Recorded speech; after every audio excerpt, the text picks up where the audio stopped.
I'm Christina Ruffini, and this is One Decision. Our coverage of the 2025 Munich Security Conference continues as we sit down with not one, not two, but three different European leaders on this episode. We got a chance to speak with Petr Pavel, President of the Czech Republic, who talked about how directness and strength is the best way he thinks to deal with President Trump. I believe that one of the objectives was to wake up Europeans to really stand up on our own feet and to do more. And he managed to do that. We also caught up with Salome Zourabichvili, President of Georgia. She sat down to talk with us about how Russian interference in her country's election has triggered a political crisis, and why she says she's not giving up and still sees herself as the legitimate president. Well, I'm the legitimate president of Georgia. That's at least how the people see me, because one, the elections were stolen by the Russian methodology. Finally, we spoke with Yuriko Backes, Defense Minister of Luxembourg, who talked about why, despite recent comments from the U.S. Defense Secretary, women should have a prominent place in the world's militaries. We need women brains in the army. We need women soldiers in the army. Otherwise, this is also not the way into the future. But first, let's start with Czech President Petr Pavel. Thank you for joining us. I really appreciate it. I know Munich is packed. There've been a couple high-profile speeches. The two that come to mind are Vice President Vance and then Zelensky spoke. Since that was the most recent one, I wanted to ask you what your reaction to President Zelensky's speech was today. It was quite strong, and what I took out of it at the first glance was after 3 years of being under such an immense pressure, running his country, defending his country against the aggression, and pressing challenges from all the sides, going to all the world asking for support. He should have been so much tired and exhausted. Instead, he was encouraging us to have courage, to encourage him. In fact, what he was saying, look at yourself, be self-confident. Do what you deem is right. Don't look left, right. Just do it, because it's in your interest. So I think this is what I took out of it at the first glance. And of course, the second is that he's right. They have no other choice than to fight for their own survival.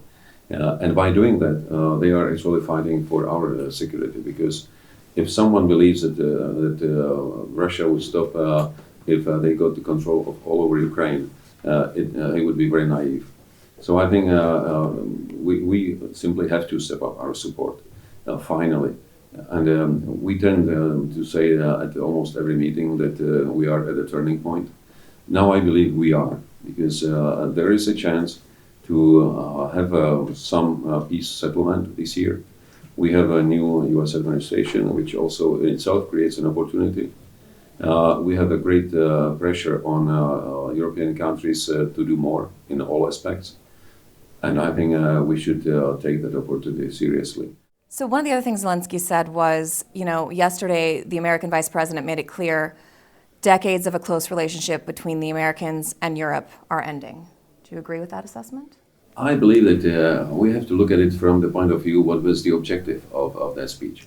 As I'm usually positively thinking, I think about it in a positive way. So I believe that one of the objectives was to wake up Europeans to really stand up on our own feet and to do more. And he managed to do that. Because now we really are pushed into really stand up and doing things on our own. And in that sense, that speech actually met the objective. We definitely think much more seriously about being capable not only to come up with military capabilities, but also to make decisions that will be independent from the United States. Not necessarily cutting off the United States, but wherever the United States is busy elsewhere in the Pacific or elsewhere, we should be able to come up with our own capabilities, with our own decision-making power to act alone. That sounds like a very diplomatic and eloquent way of saying, basically, yeah, you do kind of agree with that statement. Well, I believe that this is exactly what Trump's administration wants from us. to stand up on our own feet, to be as grown up as possible, and to be a true partner. I believe that all of us would always prefer to work together with the US, but if it is not possible from any reason, we should be able to act on our own. One of the things that I thought is interesting, because we've been talking to a bunch of different ministers and different presidents while we're here, and we're talking about that 2% GDP defense threshold. And some of the countries have said, we're working on it, it's a long-term goal, but you've been very diligent about bringing your country's military spending up. And you've said, I think you said 2% is a starting point, it's not an ending point. How did you do that? Should other countries follow that model? And where does it end? Where do you think, how much do you think you should be spending on your own defense? When I was chairman of the NATO Military Committee, I was not very happy about this 2% line. You thought it was too low, too high, or that people were meeting it? It doesn't say anything. We have in Europe U.S. 4-star who is Supreme Commander in Europe. He's the guy who would be actually running the war. Okay. He wouldn't be interested about charts of 2%. He would be interested in number of tanks, aircraft, ships. It means true capability. But we are not talking too much about true capabilities. We are talking how much do we spend, not for what, at what time.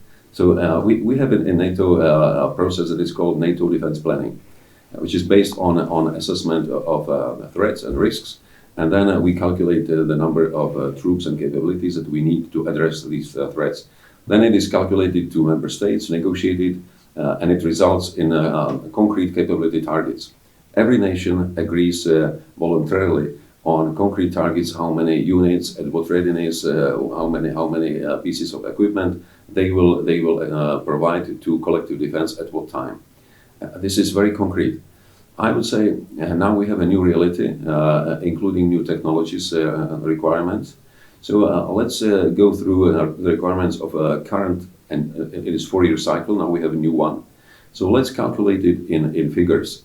And then we'll set up the difference between the state today and required state of forces. And we'll immediately see what we are lacking and what country is lacking how much. Because I can tell you there are countries that are spending 2%, but meeting their capability targets by 50%. When it comes to debating actual capabilities, Supreme Commander would get the set of forces that will remind the Swiss cheese full of holes. So yeah, we should really focus on setting some target, being it 2.5, 3%, 3.5, I really don't know. It is an indicative target. Yeah. But then let's give it some time and more analysis, going through true capabilities that will, in the end, provide capable and credible collective defense without any hope. Speaking of NATO, I was at the NATO conference when it was in DC last year, and it was obviously the last Biden administration, and the line from almost everyone, I was actually shocked at how consistent the messaging was. Someone's communication staff did a very good job. But it was, it's not a question of if, but when Ukraine will become a member of NATO. Now we're hearing the new Secretary of Defense from the US was in Brussels and said Ukraine is not going to be a member of NATO and we're never going to put US troops on the ground. Now he's since walked back those comments, partially due to the response.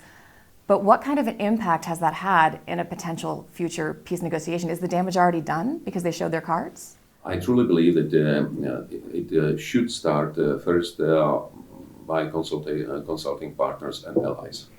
So we should take Ukraine on board and discuss with all allies what are the requirements, what are the red lines, what are the withdrawal lines. So what is the room for agreement? And then there would be some negotiation, preferably with the European countries or NATO allies to be present. And if not, then European interest should be present at the table, clearly identified. And of course, Ukraine will have to be at the table at any time. But what do you do when President Trump says, maybe I'll go to Moscow and, there's now a rumor that he might go to the victory parade and he's going to bang this out with Putin and that's that and he's going to solve the war. If they come up with a deal between two parties, what do you do with that if they come out with that? And I think we have to be open enough to act as partners and allies, to tell allies and friends that it is in their own interest that we are part of the game. Do you think this administration thinks that it needs allies? I hope so, and at least we hear it from all the interventions, all the speeches that they want to preserve a transatlantic link at a high quality, that they need a strong and hopefully united Europe. I believe it is in American interest because if we accept that for the United States the main rival will be China, right, then United States would definitely be much better off with a strong and united Europe on their side rather than standing alone. You sent Donald Trump a letter, right? Well, in fact, I have met a number of people of that kind, and I think at the first point they will not be pleased to hear someone who will be bold and very open. But I think it works. It works. I think you can be very bold and open without being offensive. Okay. And that's the thing. I believe that Donald Trump, being very pragmatic, he's probably used to hear things as they are, not in a very diplomatic language. And I believe that's the way how to come to common understanding. Simply to explain how we look at it, not to be afraid that we're talking to a representative of the big and mighty country. But as we are allies, we should clearly explain our position and come to an understanding that we will then act together. Do you think some politicians, that's where they're going wrong? Do you think they're making an error by, as you said, everybody needs to calm down, by reacting or being afraid? Do you think they should just be more direct with the U.S. administration? Well, I have seen that in NATO because I witnessed the first appearance of Donald Trump in the North Atlantic Council meeting. Quite a shock to many. And of course, there is always some reluctance for organizations like NATO, EU. They were known for their political correctness. So they were very shy of even saying the truth because it might offend someone. So we were going around in a very polished sentences. I believe that when we are in an international environment where English is not our native language, sometimes we have to use really the rule, keep it simple. And that's why I believe that we should use simple language but very open, because as I repeat so many times, we are allies. We are allies, that means friends. We might have different views, but we should talk to each other in an open way with the goodwill to understand each other's concerns, and then we'll find a common solution. I think that's the culture that we have. Thank you so much. I really appreciate it. Many thanks. Thank you for taking the time. Now we want to turn to Georgia, where a contested election and a split between the president and the Georgian Dream Party have been the cause of mass protests for the last couple months. The Georgian government is heading more in line with Russia, while the Georgian people, according to most opinion polls, want to head towards Europe. In between is President Zourabichvili, who is technically out of office, but says the results of the election were wrong and she's still fighting to have them overturned. Take a listen. I consider, but I'm not sure in this conjuncture, but I think it would be very wise for all the people involved in the peace talks to realize that you won't have just peace, not only if it's not a just peace for Ukraine, but if other occupied territories by Russia remain occupied, because that means that Russia will not change. If Russia doesn't have to realize that it cannot occupy territories that belong to its neighbors, then it will continue whenever the time comes to try to grab territories, either through military actions or through election manipulation. So beware election manipulation. Look at Georgia. Do not forget Georgia. And see that if you do not defend it where it's easy, where it's a small country, and you can still have a very strong weight on what happens in this country, where people are on the streets now for 80 days. The protests have been enormous, yeah. So everybody that thinks that it's going to wither away does not understand Georgia, because Georgia is not fighting there a political crisis or one party against another, or even against an autocracy that is... Georgia is fighting for its survival, for its freedom, for its European future, for everything it has been fighting for centuries. So these people won't stop, and they call themselves To the End.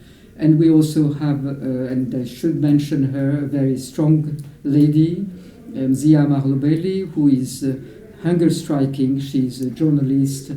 She has been one that has started the media in regions where it was very difficult some 30 years ago, at the time of the independence.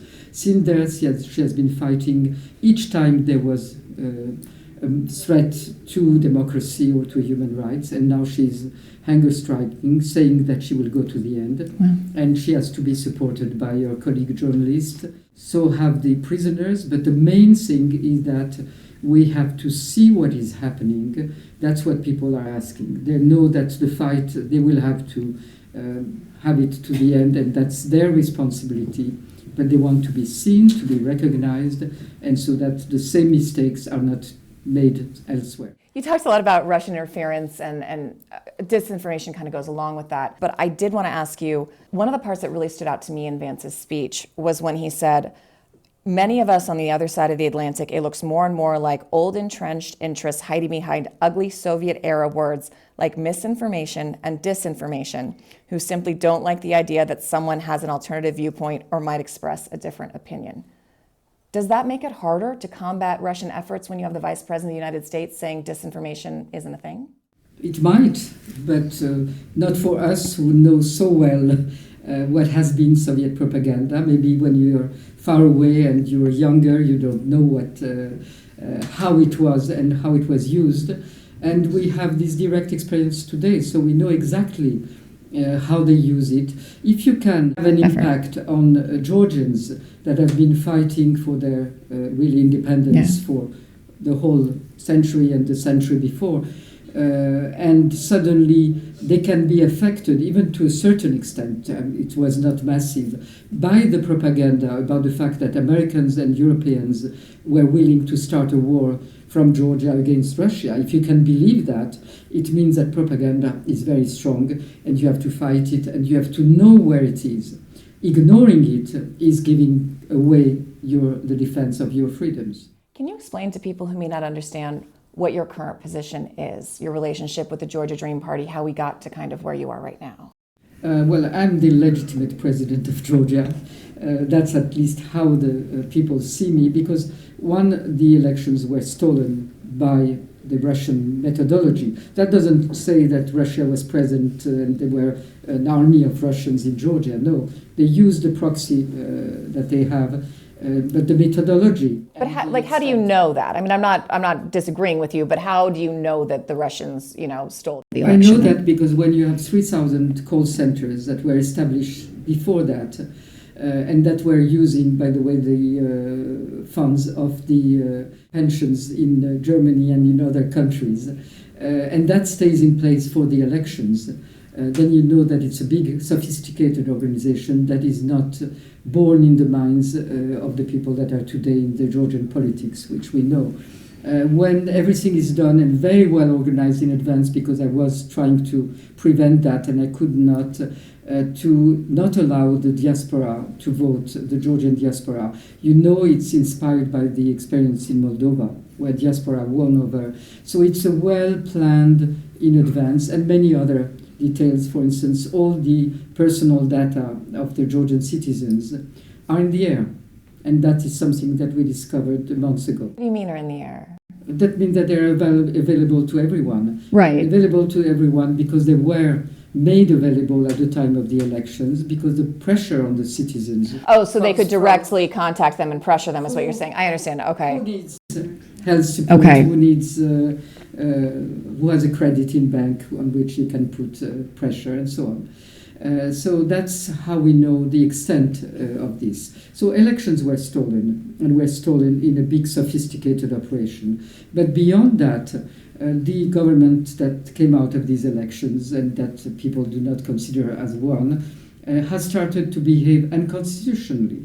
They have called the parliament against constitutional rules. They have not waited for the Constitutional Court to give its decision on the appeals about the elections, and they met before that, again unconstitutional. They have violated almost all the principles of the Constitution, human rights, freedom of expression. They've passed a really strict press law as well, right? More and more. And they have edicted on the 28th of November this decision that runs against an article of the Constitution that they introduced themselves, which says that every institution in Georgia has to do the utmost to go towards the European Euro-Atlantic integration. So they violate directly what is the will of 80% of the Georgian people before the elections for 30 years and now.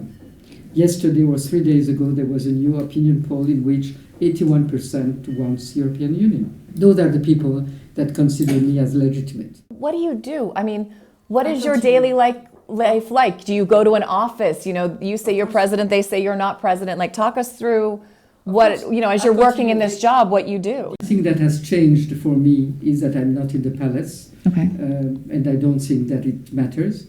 The walls do not make the legitimacy. The legitimacy is made by the people that I meet every day on the streets, and they say, Mrs. President, you are a president. And the daily thing is meeting with the political parties on one side to manage that they are coordinated in their demands, meeting with different segments of the population, with the media, for instance, and I'm bringing this appeal of the media that was a result of one of our latest meetings. Meeting with the people that represent business or that represent finances and economy to know what is the situation in that respect. So trying to do what I was doing before. I didn't have any real executive powers while I was president. And my power today is the same, but it's a stronger one.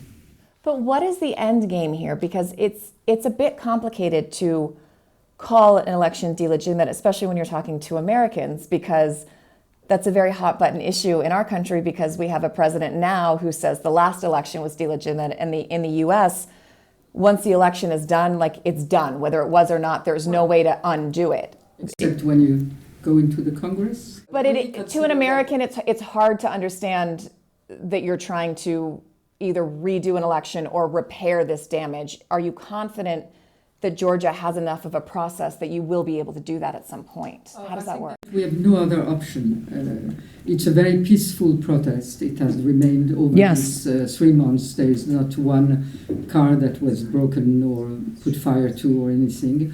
But why is it peaceful? Because the people know that we are in a geopolitical environment where you have no chance or reason, or you do not take risks with the stability of the country. So the only thing they're asking, and they've been asking, are these demand for new elections. And that's the only way out of the deep crisis. We are for 3 months now in a standoff. The authorities that pretend to be the authorities of the country do not govern, except edicting repressive measures, but they do not govern the country. And the people on the streets continue protesting. So we are in a deep crisis, if you look at political science, the rules and the principles, when you're in a deep crisis, the only way out is going back to the people to ask them what they really want. And I can tell you what the people really want in Georgia are new elections, going back to their European future, taking back their vote, but taking back their vote in order to get back their future and not go in the direction of Russia, which is the direction in which they're led by just one oligarch that has infiltrated its own party. Where were you in 2008? And do you think if the world had reacted stronger to Russia's invasion of South Ossetia, we might not be where we are now with Ukraine? Yes. Where I was, it's very interesting. I was in Paris. I left that evening when it all started. I was flying. I find out as soon as I arrived on the other side. Okay. My husband was in Tbilisi. And I saw everything that was happening, and I had at that time, in the next few days, I think 17 interviews on the European media. I was saying at that time, and I'm still saying, that if you do not see that Georgia is a testing ground, because it's an old testing ground of the Soviet Empire, we are the testing ground. It's a small country. It's a very important strategically country for Russia, but also today for Europe and because we are the connection with the Black Sea and the Caspian Sea. So look at what's happening. Do not forget. And do not forget that not reacting in 2008 led to Crimea, led to Ukraine, and not reacting today to this new hybrid strategy might lead to, again, losing the Black Sea, because the other countries are also as vulnerable as we have been in these elections. Thank you so much. I really appreciate you taking the time. Thank you. For our final interview from our Munich chats, we caught up with Luxembourg's Defense Minister Yuriko Backes. She's the first woman to hold the job, and she had some pretty strong opinions about why other women aren't defense ministers. It might surprise you, it certainly did me, and she also believes women should have a role in militaries around the world. Thank you so much for joining us. Thank you. I know you were here as I was during Zelensky's speech, but I don't know, did you get to listen to it? Yes, I did. There was something else Zelensky said that kind of stood out to me, and he said, some in Europe might be frustrated with Brussels, but let's be clear, if not Brussels, then Moscow. And Moscow will pull apart Europe if we as Europeans don't trust each other. Does anything in that phrasing stand out to you? Well, I think this is what also our partners on the eastern flank, who are geographically closer to Russia, have been saying to us for a long time. Yeah, the Baltics have been really kind of raising the alarm about this for a while. We have been discussing this for very long. So Luxembourg, a little bit more geographically removed from this eastern flank. The population is perhaps less aware in their daily lives, but we know it's there, and that's why I also need, and I am explaining to our population, this war has changed European security. It has also had an impact and is having an impact on our security. That's why, despite the fact that our army is not the hugest army in the EU or in NATO, we are also sending our soldiers to the eastern flank. We have soldiers stationed in Romania. We have soldiers stationed in Lithuania. We are part of the EU battle group. We will return now also to the KFOR mission that Luxembourg was also contributing soldiers to in the past. So despite being small, we feel that we have a very important role to play by contributing to our collective defense, and that is what we are doing. But I mean, I did want to ask you, given the rhetoric coming out of Washington and this issue of pay for play was a big issue with President Trump in the first term and is an even bigger issue at this point, are there any concerns that, whether it's justifiable or it's been agreed to or not, that not meeting that 2% threshold will give the Americans more ammunition to withdraw or malign the NATO alliance? I think today the 2% is still a goal, even though we know that today we're talking about 3, 4, 5% as well. But this was the goal that was agreed, and this is what we are working towards. Since the illegal annexation of Crimea by Russia just over 10 years ago, Luxembourg has tripled its investment into its defense. So we've come a very long way. We know that we still have a very long way to go, and we are committed to doing this. Now, President Trump has thrown the figure of 5 into the circle. Some member states are not yet at 2%, Luxembourg included. The EU is at 1.9, I think, today, so let's say basically 2%. We, as Luxembourg, are very well aware that in the next couple of years, we will need to at least still double our investments, which is huge. But we know we need to do this. We are an ally that our allies can count on. But like I said before, these requests by the US, they are nothing new, and we take this seriously. And that's what we are working towards. We know we need to do this quicker. We need to have partners that we as Luxembourg can also reach these new NATO targets that are currently being discussed.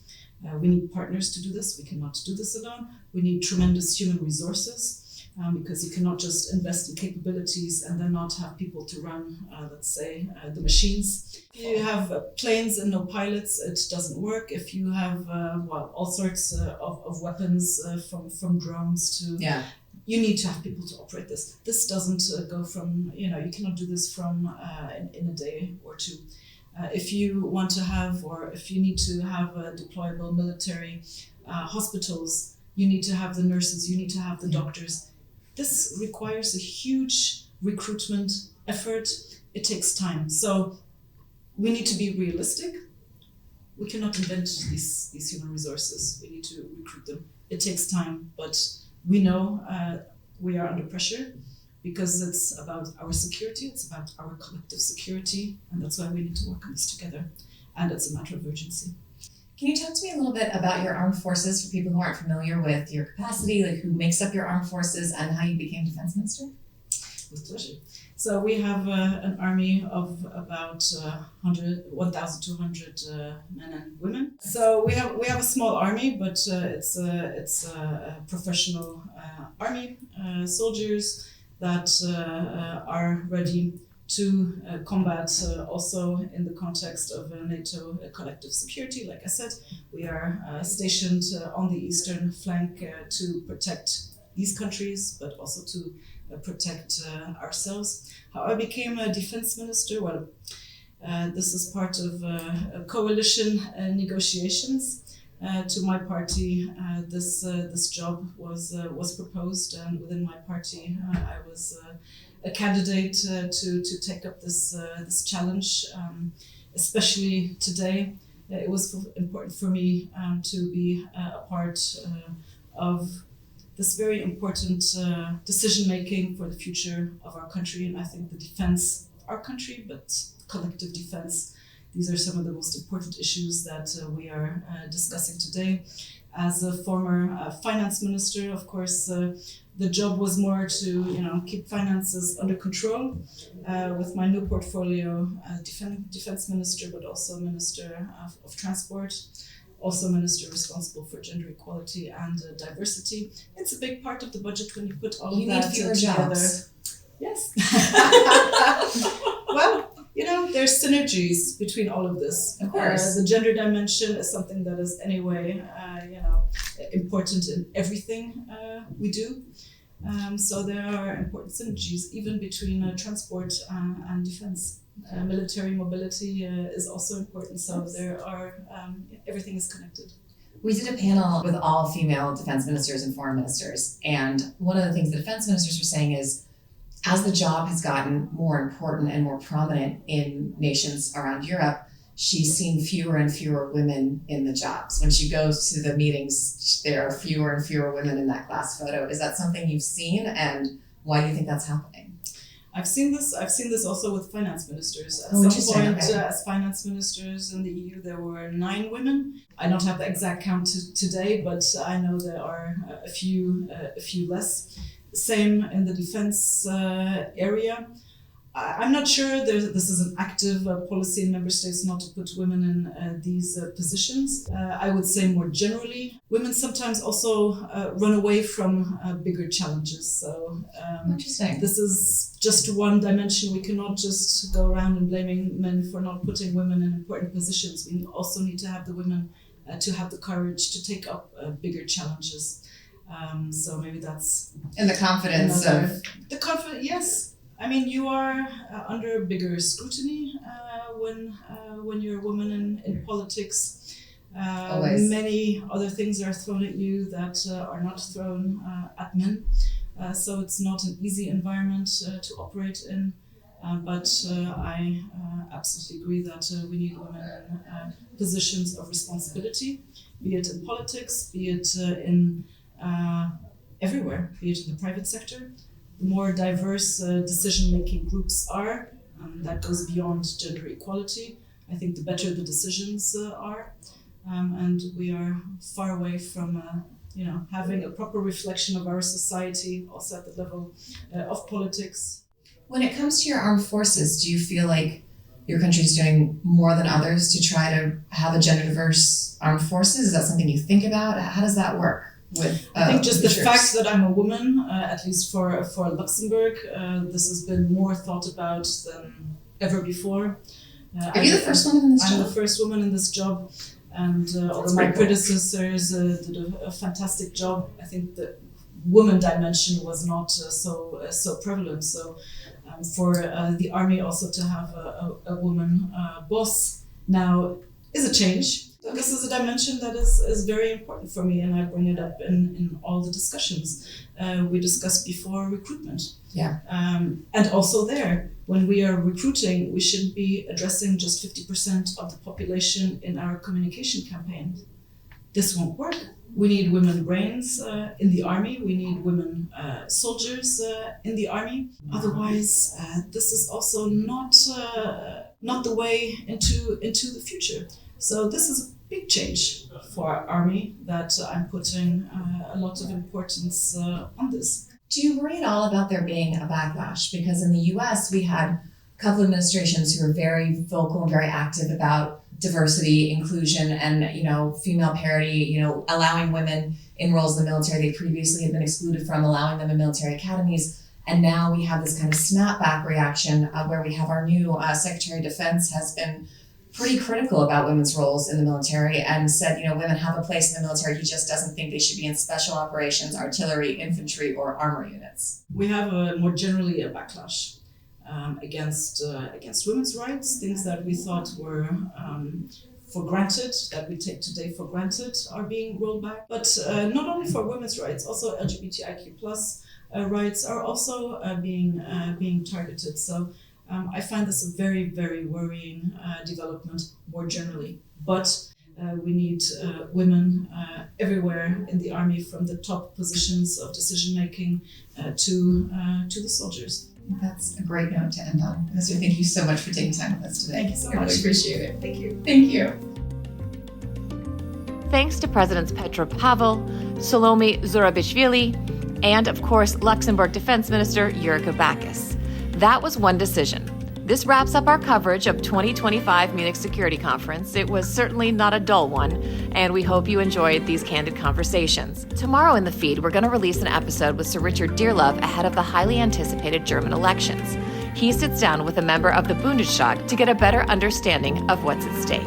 If you don't know the website by now, my friends, you've just not been paying attention. For more content, please go to onedecision.com. I'm Christina Ruffini. Thanks for listening.